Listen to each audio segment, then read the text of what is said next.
Going, gone. The experts have all gone. The symposium ended, and all that is left is you. Your head filled with half-remembered facts, ideas, and innuendos. The house lights come on, and people begin to leave in droves.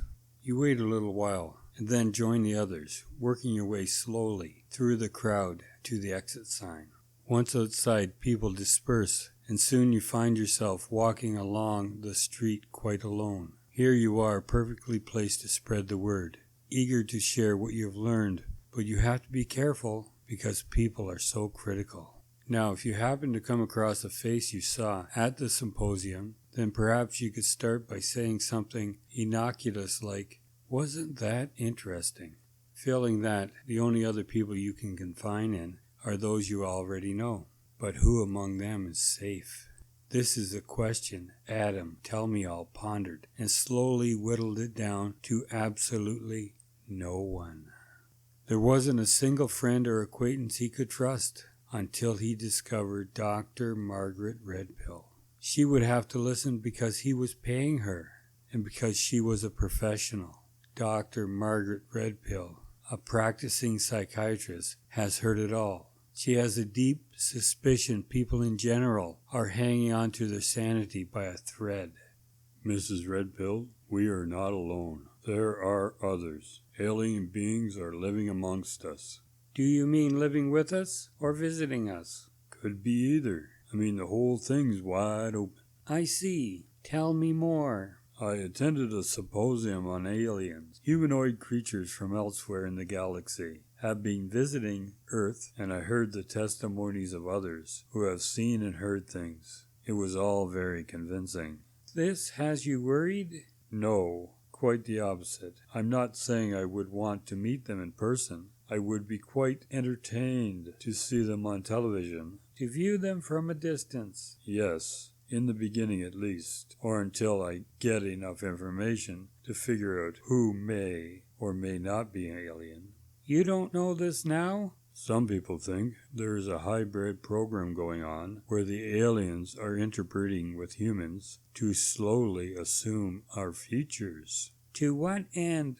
So they can go unnoticed. Why? Why would they want to do that? So they can infiltrate our society, live among us, and share in all the privileges we have. Then in time, given their technological advantage, deciding that our presence isn't necessary, simply use their advantage technology to get rid of us. We would be helpless against them. Let's just say we have covered a good deal of ground today. We don't want to rush through things. Let's set up a further consultation for sometime next week, when it is convenient for you. Next Friday afternoon is good for me. Just have one further question. Can I bring my tinfoil hat next time? Mrs. Redpill was a fraud in the classical sense of the word. But as for the clinical definition of one, well, here we have to use our own judgment. In this modern world of ours, where you either have to create your own job or do without, she had found her future where countless others had theirs, on the inside back cover of a comic.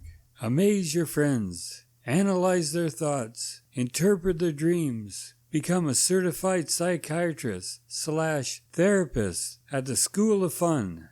It was listed among other ads like, learn how to throw your voice, get X-ray spectacles, or acquire a secret spy scope.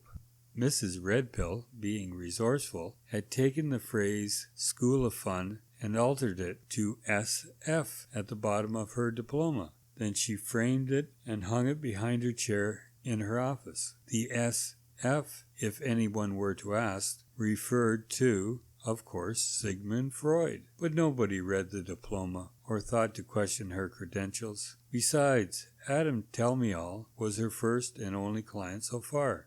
She dutifully pulled a file out and wrote his name on the tab.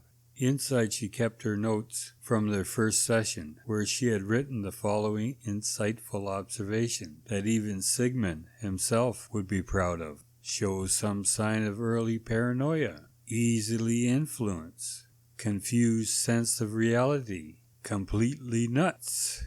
The last remark made her laugh. It's too silly. Rather than erase the word nuts, she simply blacked it out with ink, so that the next time her eye fell upon it in the future, she would know what was hidden beneath and have a chuckle. This kind of thing is probably not confined to only me, thought Mrs. Redpill. Perhaps therapists of all sorts keep a second set of files, where they write down their own true insights into another's psychic. Things like, he's gone off the rails, she's driving me nuts, Alvis has left the building, get a life. Adam, tell me all, fell asleep in his armchair, with his tinfoil hat beside him. He didn't want to discourage visitors. That's why he hadn't put the hat on. He longed for a grey, as they are known to visit. The hat was all for Mrs. Redpill's benefit. I will string her along, make her think I'm losing it. Therapy will have to stretch out into weeks, I should think. There you have it, the backstory. The two forces that drove these two people together. And one day it all became crystal clear even to them. You're not really a therapist, are you? Mrs. Redpill drank in the comment. And you're not nuts. So where do we go from here? We could go in any direction, I guess. North, south, east, or west. You choose. Well, how about a coffee? Now that we have our cards on the table, I actually feel more relaxed. How about we go west, over to Old Joe's? You're very literal, aren't you? I'm more of a figurative person myself. All right, then. Let me get my goat. Funny. Old Joe had spent a restless afternoon with local Ray breaking stride, trying to conceive of a perfect system for predicting how to handicap horse races.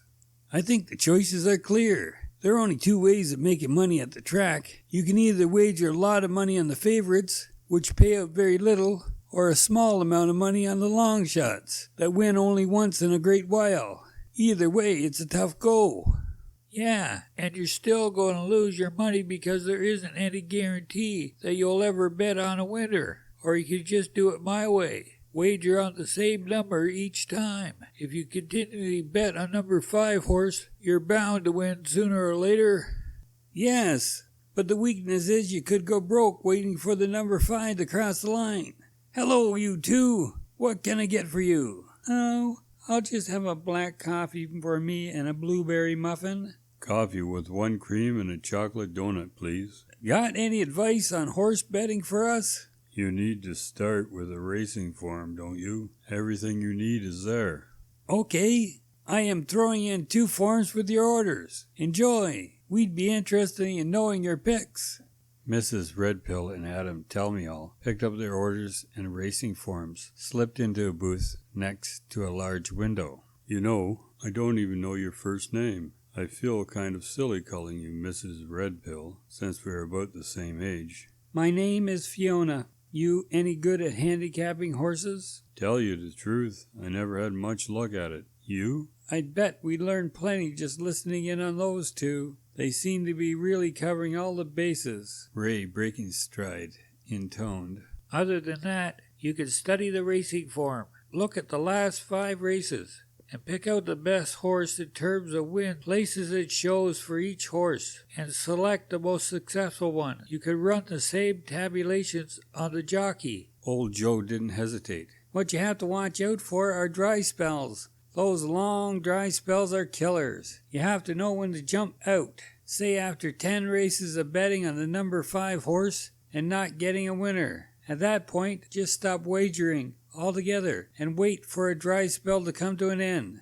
After the next number 5 horse wins, then start again. Once you figure out there isn't any system that works, you're finally getting somewhere. In what way? It means now you're thinking that anything could happen. Any horse can win. Once you figure that out, once you know enough to look past all systems, then you finally find yourself on the right track. Fiona leaned a little tighter to the table. I think I've heard enough to give me an idea that just might work.